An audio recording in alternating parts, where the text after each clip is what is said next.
40 talampakang taas ng estatwa ni Kristong Manunubos na matatagpuan sa tuktok ng Burol kung saan matatanaw ang bayan ng Natividad, Pangasinan.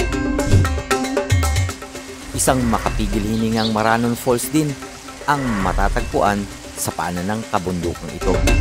Sa bidyong ito, ipapakita ko sa inyo ang mga nakakamanghang tanawin dito sa bayan ng Natividad, Pangasinan. Tara, samahan niyo ako.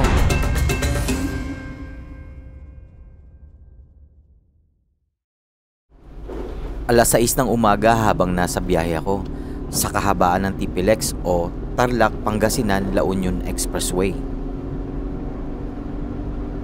Isang napakagandang tanawin agad ang sumilip, si Haring Araw.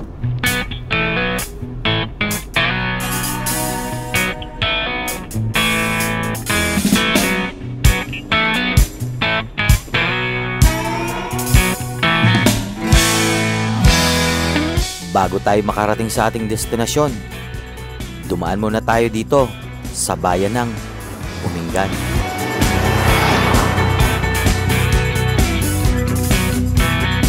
Dito tayo ngayon sa Umingan Children's Park.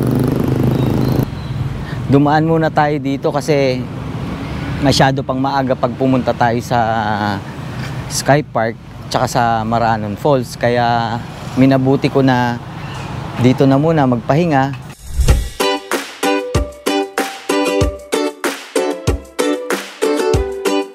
At pagkatapos ng kaunting pahinga, tara, ikutin natin ang palengke dito. Maganda yung palengke nila dito, malinis. Maayos at organisado ang palengke nila dito, kaya masarap mamili. Yan, kuya. Atay po. Atay. Ang Umingan ay isang landlocked na munisipalidad sa coastal province ng Pangasinan. Ito ay matatagpuan sa paanan ng Caraballo Mountain.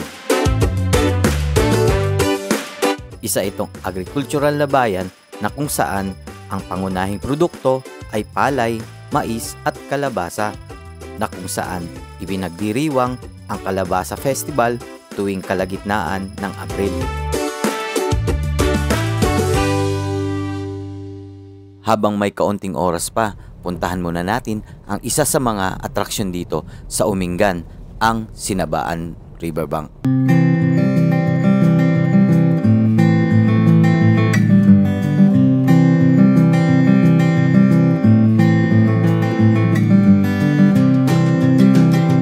Bago mo marating ang Sinabaan River ay kailangan mong bumiyahe ng 10 hanggang 15 minuto simula sa bayan ng Umingan.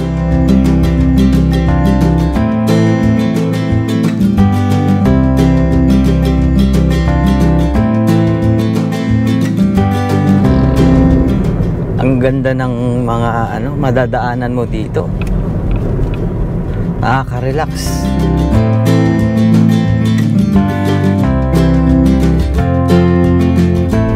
Ayan, may nakikita na akong maliit na tulay. Siguro malapit na tayo.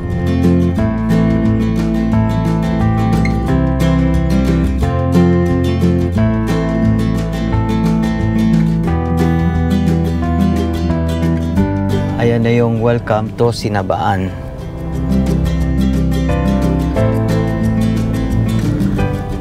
Andito na tayo. Ito yung barangay ng Sinabaan. Kung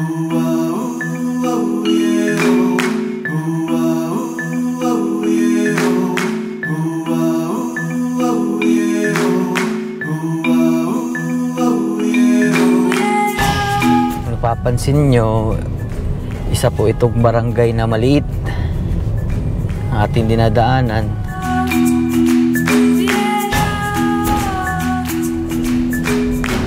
Dito na tayo, gahanap tayo ng parking.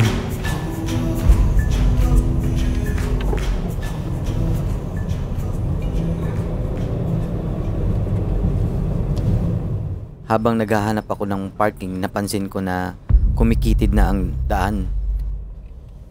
Dahil naka 4 wheels tayo, mahirap mapadpad tayo sa makikitid na daan. Medyo lumagpas tayo. Tatanong tayo. Pwede po magtanong, saan po yung Sinabaan? Dito, sinapan natin. Yung river po. Yung river. Riverbank. Riverbank. Opo. Ay, dyan o, may papasok dyan. Mabalin pa yung datawid, dalang ang datawid. Wino India pwede rin doon sa bandaron, sa... pwede rin dito, dito o. Dyan po. Yung may signboard. Sige po, sige. Medyo naligaw tayo. Naligaw tayo. Ito palang tinutumbok ko ano to, barangay. Napansin ko kanina na may pag-aalangan ng turo sa akin ng daan. Kaya kailangan ko magtanong ulit. Eto na siguro yun.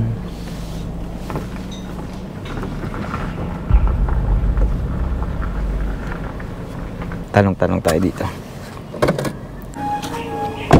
Kuya? Kuya, pwede magtanong? Saan po yung, yung ilog? Tinanong ko na din si kuya kung pwedeng dumaan ang sasakyan dito. Pwede sasakyan nito. Pero may ikutan naman po doon. Mayroon. Okay. Sige po. Parang maliit kasi yung daanan papunta doon, kaya nag-alangan akong pumasok agad. Nagtanong-tanong muna tayo. Yan. Diretso na dapat ako nang biglang. Hindi niya kaya dyan, boss. Hindi kaya? Kasi may malalim na kondon, na parte. Lagi daw itong dinadaanan ng malalaking sasakyan, kaya nahuhukay hanggang sa kaya itinuro ulit ako sa isa pang daanan. Ay, doon na lang sa kabila. Pwedeng dumaan doon sa kabila. May daanan doon. Saan po? Sa kabila. Saan po yun daan? Magtanong na lang kayo doon sa barangay hall. Sige. Papuntang riverbank kanyo. Sige, salamat po. Kasi malalim yung dito banda eh. Sige po. Dito hindi tayo makakaano kasi 4-wheel ang dala natin. Try natin magtanong dun sa barangay.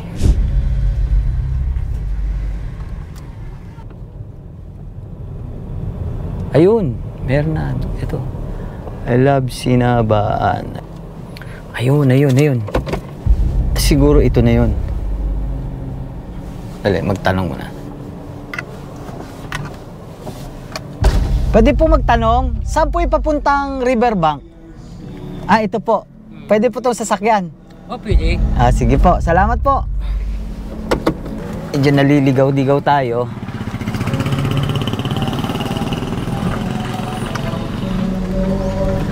Ito na yung daan talaga.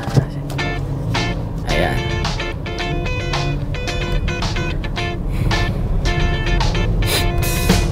Sa Waze, hindi mo siya matutumbok talaga yung river. Kaya talagang magtatanong ka dito sa mga residente.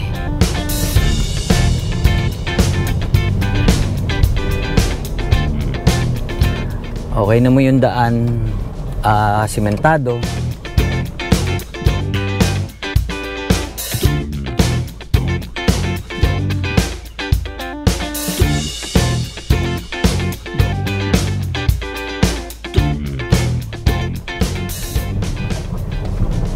Dito wala na, hindi na siya nakasemento.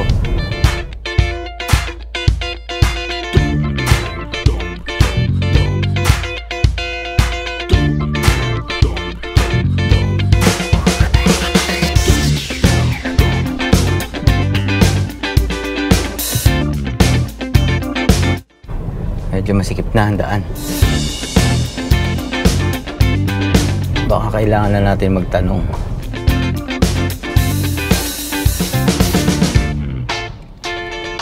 Yan na po yung yung ilog. Pero pwede na po dito mag-park. Pwede na. Nakarating din tayo at ito ang aking nadatnan. Kaso napansin natin na walang mga naliligo. Puro mga baka na andito. Habang naglalakad ako sa tabi ng ilog, nakapagtatakang wala akong nakitang ni isang turista sa araw nito.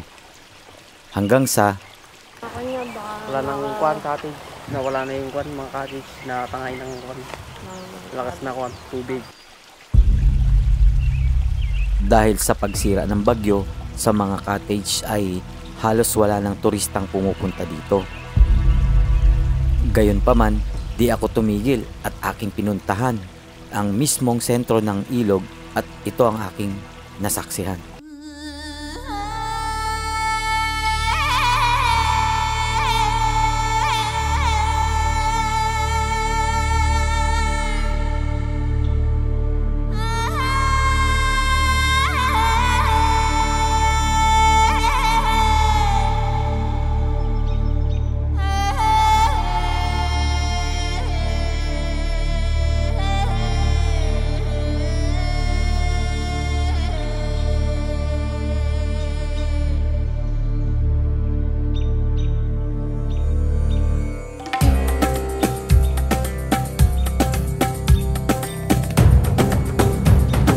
Ang Sinabaan Riverbank ay isang irigasyon papunta sa mga sakahan at dahil sa natatangin nitong ganda ay malimit itong dinarayo ng mga turista.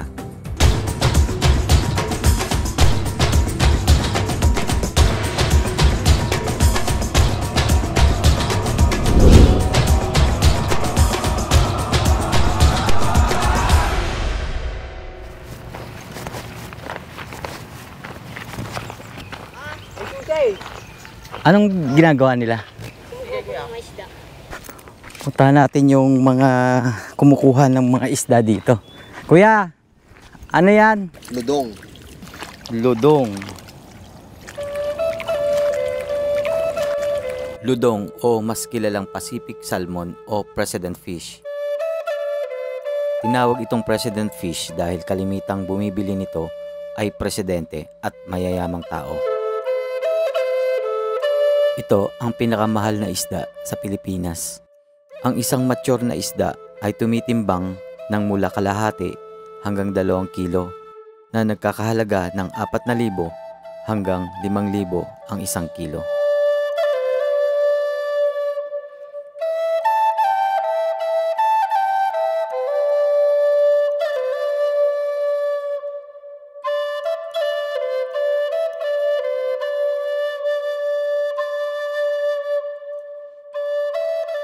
Ang ludong ay isang banak ng ilog na matatagpuan sa ilog ng Cagayan at sa ibang bahagi ng norte ng Pilipinas.